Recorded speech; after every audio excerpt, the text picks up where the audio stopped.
Olá, caros internautas, estamos aqui para mais uma aula de fitopatologia, desta vez uma aula sobre sintomatologia de doenças de plantas, realizada na fazenda Piroás, de propriedade da Unilab, em Redenção.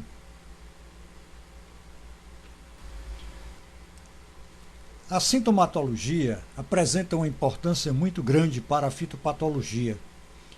A partir do momento que imaginamos a resposta que um vegetal pode apresentar ao ataque de um determinado patógeno, ela pode variar e muitas vezes pode ser semelhante a reações provocadas por outros agentes não infecciosos. Então, na maioria dos casos, a sintomatologia ela considera as alterações morfológicas, fisiológicas que a planta apresenta e é muito importante para se identificar uma doença. Então, a parte da fitopatologia que trata do estudo dos sintomas e sinais com o objetivo de diagnosticar a fitomoléstia. Essa é a sintomatologia. Normalmente, em condições de campo, nós podemos presenciar como a figura se apresenta sobre o filoplano da planta, uma penugem branca, como se fosse um depósito de cal. Na realidade, são estruturas do patógeno, no caso aí, micélio e esporos do fungo oídio. São sinais, ou seja, as estruturas do patógeno que aparecem no tecido da planta afetada. Então, o sintoma é fundamental na diagnose de uma determinada fitomoléstia. Toda e qualquer reação da planta em resposta ao ataque de um patógeno.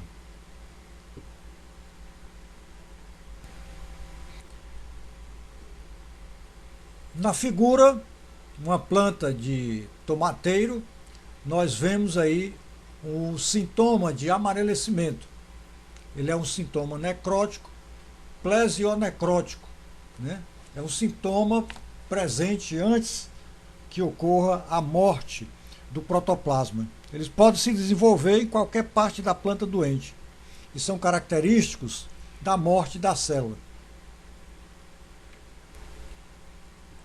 Nessa figura, folhas de urucum, nós estamos vendo estruturas do patógeno, sinal, já fizemos referência anteriormente. Aqui, plantas de pimentão apresentando sintoma hiperplástico, bolhosidade, o aumento do volume das células, né? E também a hiperplasia, a multiplicação exagerada dessas células. Aparecimento no limbo foliar dessas saliências bolhosas. Aqui, bronzeamento, né? O bronzeamento é a mudança de cor da epiderme, que fica com a cor de cobre, bronzeada. Uma mancha necrótica, holonecrótica, que se expressa após a morte do protoplasma. Nessa figura, folhas de mangueira, nós estamos presenciando o crestamento, né? Então, denominado também por alguns como requeima, refere-se à necrose repentina de órgãos aéreos, né? Nessa figura, uma folha de bananeira com cicatoca amarela, nós temos manchas necróticas que estão coalescendo, né? E onde apresenta uma faixa amarela que limita o tecido de transição para o tecido bom e para o tecido necrótico. Nematóide das galhas. Então aqui nós temos os sintomas de galhas, né? E o desenvolvimento anormal de tecidos da planta, que resulta de hipertrofia e hiperplasia de suas células. Então, aí galhas de meloidogênese. Aqui a mancha de alga em abacateiro, mais uma vez a presença de sinal. Aqui um fruto de manga apresentando podridão, e esse é um fruto que perde o seu valor de mercado. O tecido necrosado encontra-se em fase de desintegração.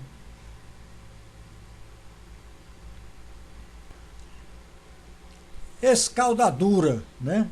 Esse sintoma leva esse nome porque é como se a planta tivesse pegado fogo, fosse aquecida, um descoramento da epiderme de tecidos adjacentes, né?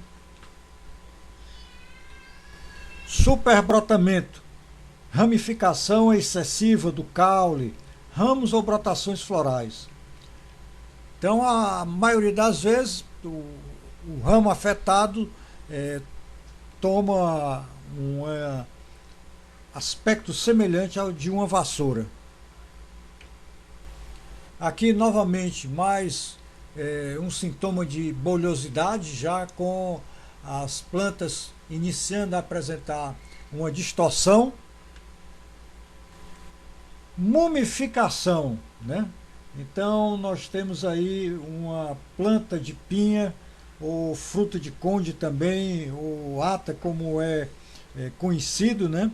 Então, esse fruto, ele apresenta-se de uma maneira que se acha bem comprometido, ressecado, podemos dizer, uma podridão seca.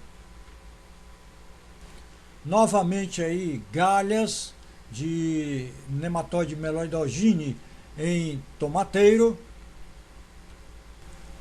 Aqui nós temos sinal e sintoma ao mesmo tempo, porque é o carvão do milho.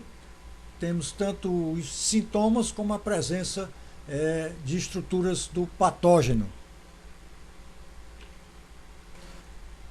Mais uma vez aqui também a presença de sinais com esclerótium, né?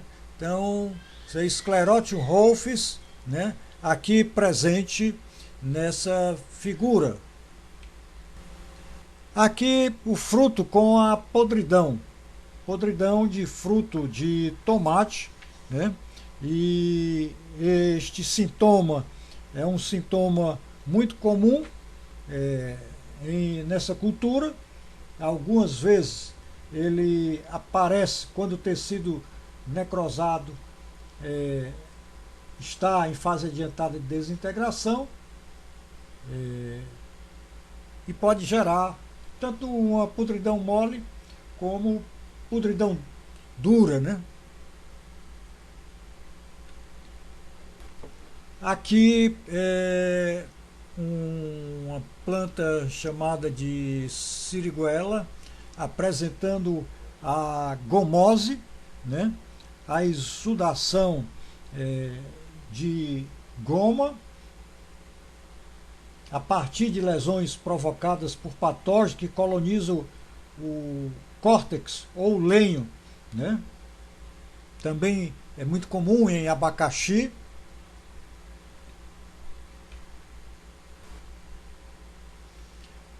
Manchas em frutos de mamão, né? Com o centro de coloração esbranquiçada, com aspecto de depressão, abortamento, né? Aí a inflorescência do cajueiro, o abortamento. Aqui um sintoma de morte descendente, o dieback, muito comum às vezes em plantas que são atacadas por podridão do colo. Aqui uma raiz de pimentão apresentando sintomas necróticos, colapso do seu sistema vascular. Uma planta sofreu uma colonização vascular. Frutos de mamão com manchas de antracnose. Também a presença de sinal, estruturas do patógeno nessa parte branca. A verrugose do abacateiro. O tecido se apresenta com ranhuras, né?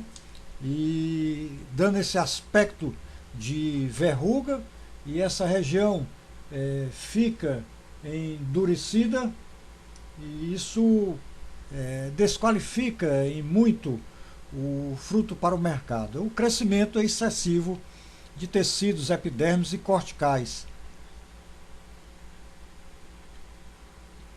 Novamente aqui, dessa vez em maracujá, a verrugose. Na aula prática de campo, os alunos realizando a identificação de sintomas. Após a coleta do material em campo, os alunos faziam a classificação dos sintomas, bem como também a classificação da doença segundo o processo fisiológico afetado. São o grupo de alunos do 7º trimestre do curso de agronomia, por ocasião da apresentação dos materiais coletados em campo. Essas referências bibliográficas. O nosso obrigado. Até a próxima.